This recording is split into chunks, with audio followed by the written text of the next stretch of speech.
عن ابی ہریرہ رضی اللہ عنہ ان رسول اللہ صلی اللہ علیہ وسلم قال العمرۃ الی العمرۃ کفارۃ لما بینہما من الذنوب والحج المبرور لیس لہ جزاء الا الجنہ۔ یہ بخاری کی روایت ہے 1657۔ ابو ہریرہ رضی اللہ عنہ سے مروی ہے کہ نبی صلی اللہ علیہ وسلم نے فرمایا، دو عمرے اپنے درمیان کے گناہوں کا کفارہ بن جاتے ہیں، اور حج مبرور کی جزا تو بس جنتی ہے۔ حج مبرور کیا ہے؟ یعنی جو ہر طرح کے گناہوں سے بچتے ہوئے اور اس اہتمام کے ساتھ کیا جائے کہ خدا کی بارگاہ میں قبول ہو جائے۔ یعنی آدمی محض کوئی چھدا اتارنے کے لیے نہیں گیا، کسی اور کام کے لیے جا کر یہ خیال نہیں کیا اس نے کہ چلیے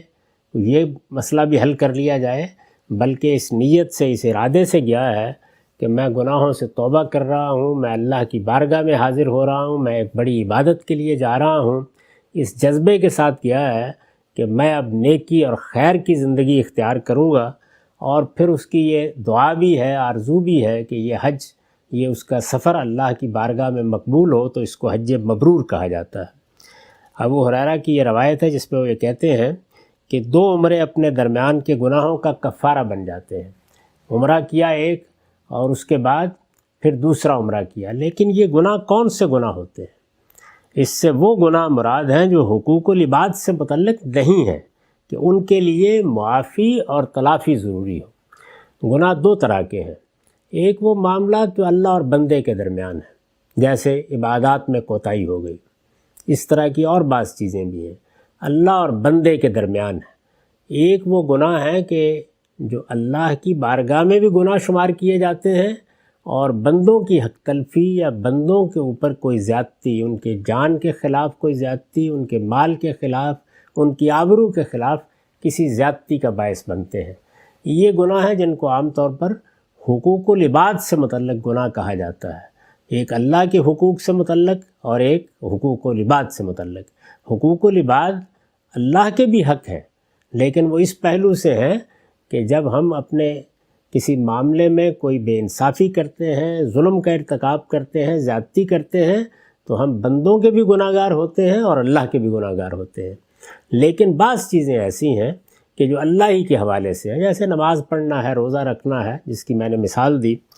تو وہ گناہ جو اللہ سے متعلق ہیں وہ معاف ہو جاتے ہیں، کیونکہ اللہ کی عبادت کرنے کے لیے آدمی گیا ہے، اس ارادے سے گیا ہے۔ اور یہاں پر بھی وہی بات ہے کہ ارادہ یہ ہو کہ اب میں گناہ چھوڑنا چاہتا ہوں، میں اس سے نکلنا چاہتا ہوں، اب میں نماز کا اہتمام کروں گا، اب میں روزے رکھوں گا، اب میں اللہ تعالیٰ کی بندگی کے لیے تیار رہوں گا۔ اس طرح کی تمام چیزیں اگر انسان کے ہاں اس کے باطن میں پیدا ہو گئی ہیں تو یہ چیز اس کے لیے معافی کا باعث بنتی ہے۔ لیکن جہاں تک حقوق العباد کا تعلق ہے، ان کے بارے میں یہ اصول طے ہے کہ ان میں معافی مانگنا بھی ضروری ہے اور تلافی کرنا بھی ضروری ہے۔ یعنی ان کے لیے کفارہ یہ معافی اور تلافی بنتی ہے۔ لیکن اللہ تعالیٰ کے معاملے میں کوئی عبادت کرنا، جس طرح کہ کہا ہے کہ ایک جمعے کو اگر حاضر ہوتا ہے آدمی، دوسرے جمعے تک گناہ معاف ہوتے ہیں، اسی طرح عرفہ سے متعلق ہے، بعض روزوں کے بارے میں ہے، یہ سب بشارتیں اللہ کی بڑی رحمت اور بڑی عنایت ہے، لیکن یہ ہیں انہی گناہوں اور خامیوں سے متعلق جو اللہ کے حقوق میں انسان سے واقع ہوتی ہیں۔ اس طرح کی کوئی عبادت شوق کے ساتھ کرنا اصل میں اللہ کی طرف رجوع ہے، اور اللہ تعالیٰ کی یہ بڑی عنایت ہے کہ بندے نے 10 مرتبہ اللہ تعالیٰ کے معاملے میں منہ موڑے رکھا، لیکن جب وہ پاکیزگی نفس کے ساتھ، دل کی آمادگی کے ساتھ، اچھی نیت کے ساتھ اپنے مالک کی طرف رجوع کر کے عمرے کے لیے چلا گیا، حج کے لیے چلا گیا، سچے جذبے کے ساتھ چلا گیا، تو اس کی یہ غلطیاں جو اللہ تعالیٰ کے معاملے میں ہوئی ہوتی ہیں یا اس کے حقوق سے متعلق ہوئی ہوتی ہیں، ان کو اللہ تعالیٰ معاف کر دیتے ہیں۔ یا آپ فرمائیں گے کہ یہ شرط کیسے لگائی جاتی ہے، تو یہ سمجھ لیجئے کہ قرآن مجید کے پورے نظام کو سامنے رکھ کر ہمیشہ روایت کو سمجھا جاتا ہے،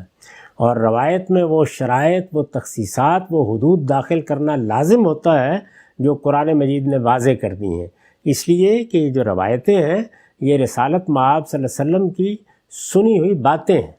اور یہ ضروری نہیں ہے کہ پوری بات پورے سیاق و سباق کے ساتھ، پورے محل کے ساتھ سننے والے نے بیان کر دی ہو۔ یہ بڑا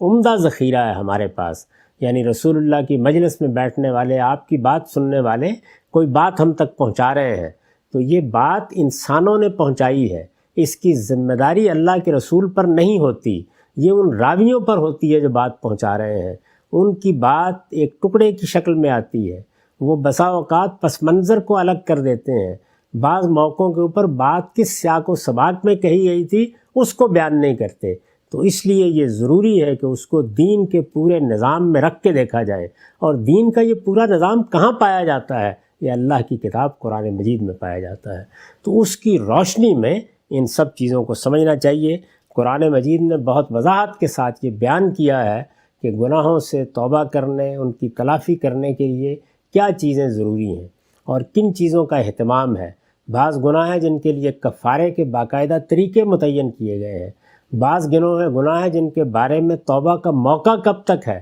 اس کو بیان کیا گیا ہے۔ تو وہاں تفصیلات ہیں، یہاں ایک پہلو کو بیان کر دیا کہ اس دنیا میں بندے سے بہت سی غلطیاں ہوتی ہیں، وہ بندوں کے معاملے میں بھی ہوتی ہیں، وہ اللہ کے معاملے میں بھی ہوتی ہیں۔ بندوں کے معاملے میں اگر کوئی بے ضرر سی چیز ہے تو وہ بھی معاف ہو جائے گی، لیکن اگر کوئی ایسی زیادتی ہے، ایسا ظلم ہے، ایسا تجاوز ہے کہ جس میں کسی کا حق مارا گیا ہے یا کسی کی جان مال آبرو کے خلاف زیادتی ہوئی ہے، تو پھر معافی بھی مانگنی ہوگی اور تلافی بھی کرنی ہوگی۔ اس کے بغیر محض عمرہ کر لینے سے یہ چیزیں معاف نہیں ہوتی۔